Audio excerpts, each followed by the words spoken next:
UTL solar लावणार आणि सबसिडीही मिळवून देणार। नक्षली जिल्ह्याची ओळख पोलादी सिटी अशी होणार असल्यास स्वागतच। सामनामधून मुख्यमंत्री फडणवीसांवर स्तुती सुमनं तर एकनाथ शिंदेंवर मात्र निशाणा। गडचिरोलीमध्ये रोजगार वाढून नक्षलवाद कमी होत असेल तर कौतुक का करू नये, राऊतांचा सवाल। तर फडणवीसांनी उचललेलं पाऊल कौतुकास्पद असल्याची प्रतिक्रिया। ईव्हीएमच्या मुद्द्यावर राज्यामधील सरकार पडणार, सरकार पडण्याचे पुरावे सादर केल्यावर देश गडबडून जाईल, आमदार उत्तम जानकरांचा मोठा दावा। कल्याण अत्याचार प्रकरणामधील नराधम विशाल गवळीला एन्काउंटरची भीती, वकिलाचा कोर्टामध्ये दावा। नातेवाईकांना विशालच्या संपर्कात राहण्याची अनुमती देण्याची मागणी। वाल्मिक कराडकडून कोठडीमध्ये 24 तास मदतनीस मिळण्याची मागणी, स्लीप ॲपनिया आजार असल्याचा दावा, केस कोर्टामध्ये अर्ज दाखल। बीड संतोष देशमुख हत्या प्रकरणातील फरार आरोपींच्या शोधासाठी पोलिसांकडून पत्रक जारी, सुदर्शन घुले, कृष्णा आंधळे, सुधीर सांगळे वॉन्टेड घोषित, आरोपींना शोधून देणाऱ्यास बक्षीस मिळणार। संतोष देशमुखांचे भाऊ धनंजय देशमुखांची बीड पोलीस अधीक्षकांकडे तक्रार, आरोपी वाल्मिक कराडला कोठडीमध्ये VIP ट्रीटमेंट, तुरुंगामध्ये कोणीही सहज भेटायला येत असल्याचा आरोप, भेटीला येणाऱ्यांचीही चौकशी करण्याची मागणी।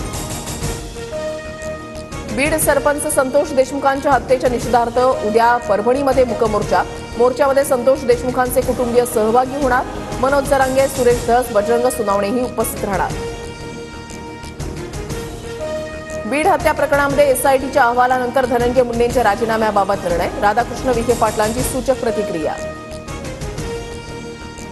पक्षाला गळती लागल्यानं उद्धव ठाकरे सतर्क, मुंबई उपनगरातील उपविभाग प्रमुखांची तातडीची बैठक, दुपारी 1 वाजता मातोश्रीमध्ये बैठकीचं आयोजन। मुंबई भाजपच्या अध्यक्षपदासाठी अतुल भातखळकर, दरेकर, अमित साटम यांचं नाव चर्चेत, ठाकरेंना भिडणारा नवा चेहरा कोण याची पक्षाकडून चाचपणी। पिंपरी चिंचवड पालिकेची निवडणूक भाजप स्वबळावर लढणार, आमदार शंकर जगताप यांची घोषणा, शहरातील सर्व जागा लढण्याची तयारी केल्याची माहिती। सावित्रीबाई फुलेंच्या जयंतीनिमित्त साताऱ्यामधल्या नायगावात कार्यक्रमाचं आयोजन, मुख्यमंत्री, उपमुख्यमंत्री आणि भुजबळ एकाच मंचावर येणार। पुण्यामधल्या चाकणमध्ये ज्योतिबा फुले आणि सावित्रीबाई फुलेंच्या पुतळ्याचं आज अनावरण सोहळ्यासाठी शरद पवार आणि छगन भुजबळ एकाच मंचावर येणार। लाडकी बहीण योजनेमध्ये तक्रारी आलेल्या अर्जांची छाननी होणार, बाईक आणि 4 चाकी वाहनं असणाऱ्यांना योजनेचा लाभ मिळणार नाही, मंत्री आदिती तटकरे यांची माहिती। आम्ही मराठी बोलणार नाही, काय करायचं आहे ते कर, मुंबऱ्यामधल्या नागरिकांनी मराठी माणसालाच कान पकडून माफी मागायला लावली, फळ विक्रेत्याला मराठी बोलण्यास सांगितल्याचा राग। काश्मीरचं कश्यप होऊ शकतं, केंद्रीय गृहमंत्री अमित शहांकडून संकेत, जम्मू काश्मीरच्या कलम 370 आणि दहशतवादावरही शहांचं भाष्य। राज्यामध्ये थंडीचा जोर पुन्हा वाढला, विदर्भातल्या अनेक जिल्ह्यासह पश्चिम महाराष्ट्रामधील किमान तापमानामध्ये घसरण।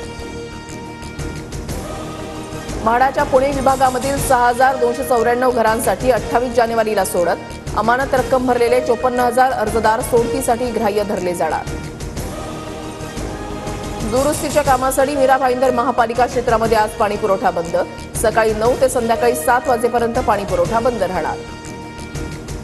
UTL सोलार लावणार आणि सबसिडीही मिळवून देणार।